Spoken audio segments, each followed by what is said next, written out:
This is a question from Anthea Rao from the RSA group. She wants to know, what are the three main factors that D&O underwriters need to consider for prudent underwriting of risk in this economic climate, especially in the Middle East? I think that's one for you, Paul. Okay.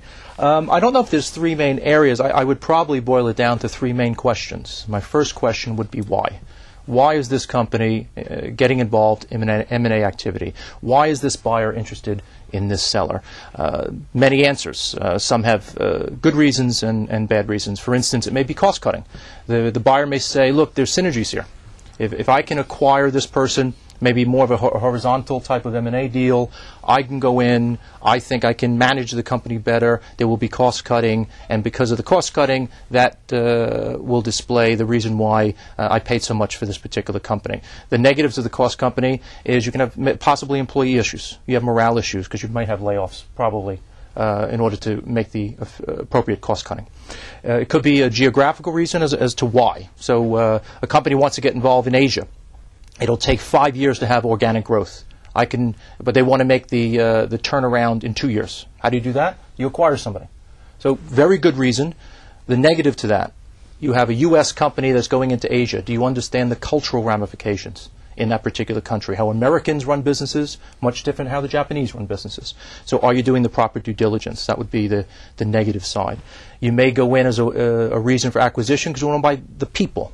There's certain groups of people that you want to buy, or maybe there's products. You see that a lot in the banking area. I have a wonderful retail department, but I don't have the products.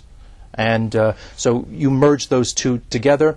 Negatives, do you know how to sell those products? Maybe the company you're buying was very good with those products because they had the right sales team to deal with it. Another reason may be a conglomerate. You're just growing. The issue with conglomerates is, are you getting away from your core strategy? And that would be a negative. And the last thing may be ego, empire building. Someone says, I want to do this because I just love acquiring. The next question I would ask is, how are you going to do it? Are you doing it with cash only? Are you doing it with stock, cash and stock together? Cash for an underwriter has a better feel because you know what the seller is going to get. If you're trading in stock, then the seller is always bound to the buyer. The buyer's stock goes down, you can have a problem. You can have a seller saying, hey, you gave me $100, it's now only worth $50, you owe me another $50. So you have those questions. What is the company going to look like post-merger? Is it heavy leverage? Is it an LBO? And after the merger, can they deal with that debt? Can they get the financing to manage it? And the last thing I would ask is, what was the due diligence? What did you go through with this process? And I think that gets you into valuation issues and integration issues, which I know we will talk about today, because those are two of the challenging factors with M&A. I know it's not specific your subject, but anything you'd like to add to that? I tell you, that's a very complete list. I think what that really says to you is you better plan properly. Right. Too many deals happen too quickly. They seem to be opportunistic.